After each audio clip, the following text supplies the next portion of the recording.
ओम शांति।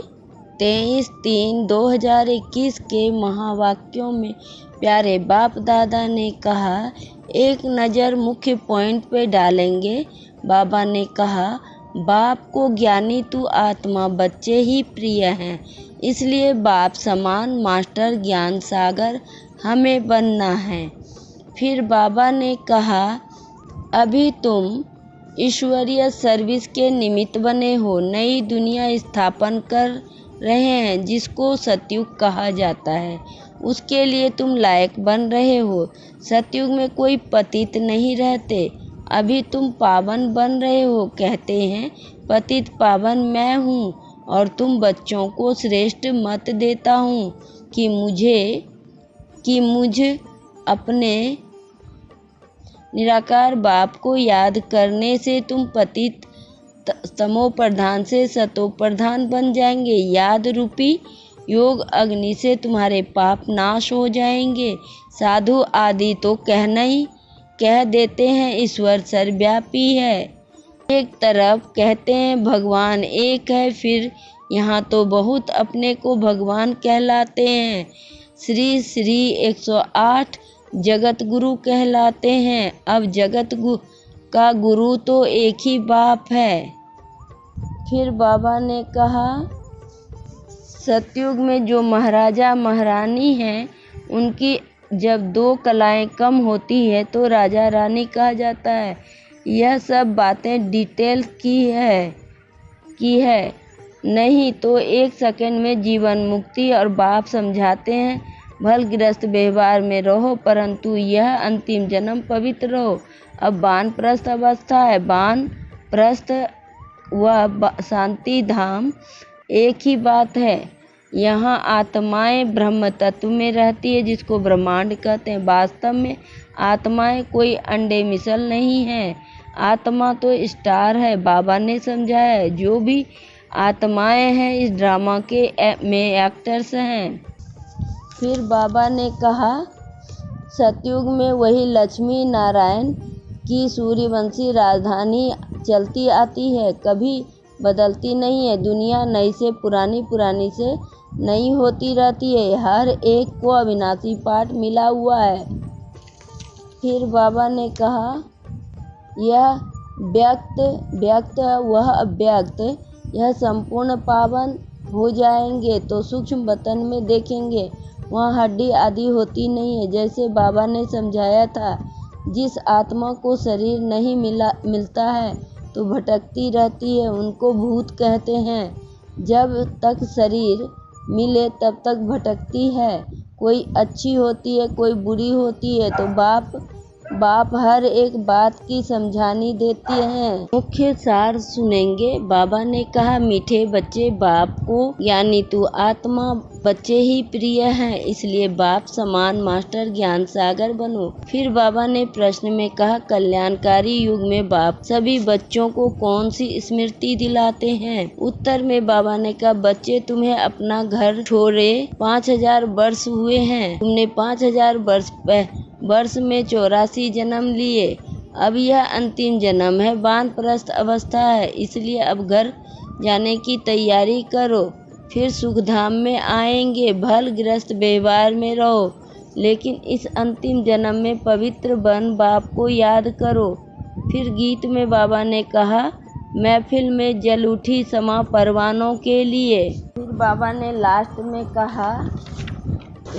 में बाबा ने कहा, यहाँ तुम सब शिव बाबा के बच्चे हो, सबका हक है, मेल अथवा फीमेल सबका हक है, सबको सिखाना है। शिव बाबा को याद करो, जितना याद करेंगे उतना विकर्म विनाश होंगे, पतित से पावन बनेंगे। आत्मा में जो खाद पड़ी है वह निकले कैसे? बाप कहते हैं, योग से ही तुम्हारी खाद खत्म हो जाएगी। यह पतित शरीर तो यहाँ ही छोड़ना है, आत्मा पवित्र बन जाएगी, सब मच्छरों सदृश जाएगी।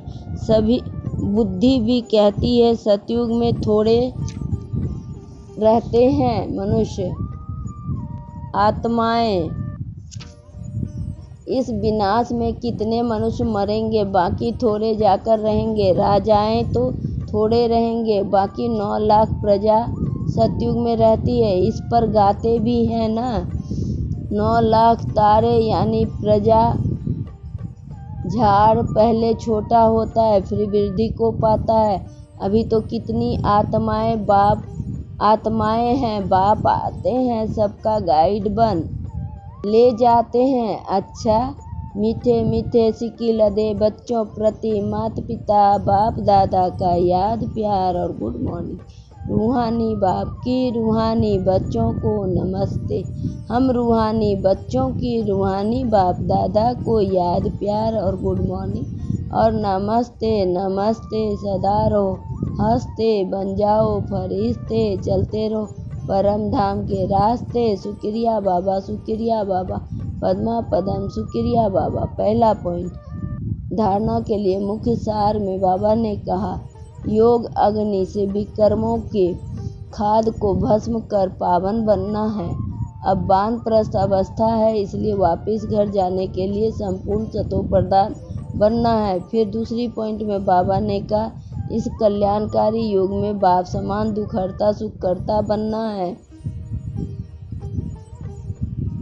मुख्य सार सुनेंगे। बाबा ने कहा मीठे बच्चे बाप को यानी तू आत्मा बच्चे ही प्रिय हैं, इसलिए बाप समान मास्टर ज्ञान सागर बनो। फिर बाबा ने प्रश्न में कहा कल्याणकारी युग में बाप सभी बच्चों को कौन सी स्मृति दिलाते हैं। उत्तर में बाबा ने कहा बच्चे तुम्हें अपना घर छोड़े 5000 वर्ष हुए हैं, तुमने 5000 वर्ष में 84 जन्म लिए।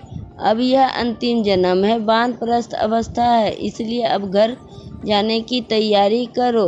फिर सुखधाम में आएंगे। भल गृहस्थ व्यवहार में रहो, लेकिन इस अंतिम जन्म में पवित्र बन बाप को याद करो। फिर गीत में बाबा ने कहा महफिल में जल उठी समा परवानों के लिए। फिर वरदान में बाबा ने कहा साधारणता को समाप्त कर महानता का अनुभव करने वाले श्रेष्ठ पुरुषार्थी भव।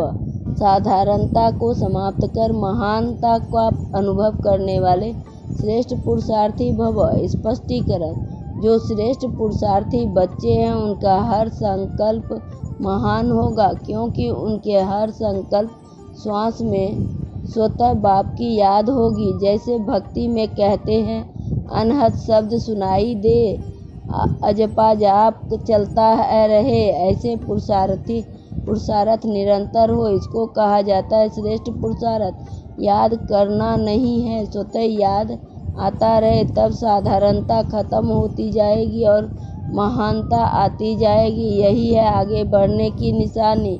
फिर बाबा ने स्लोगन में कहा मनन शक्ति द्वारा सागर के तले में जाने वाले ही रत्नों के अधिकारी बनते हैं। मनन शक्ति द्वारा सागर के तले में जाने वाले ही रत्नों की अधिकारी बनते हैं। ओम शांति, ओम शांति।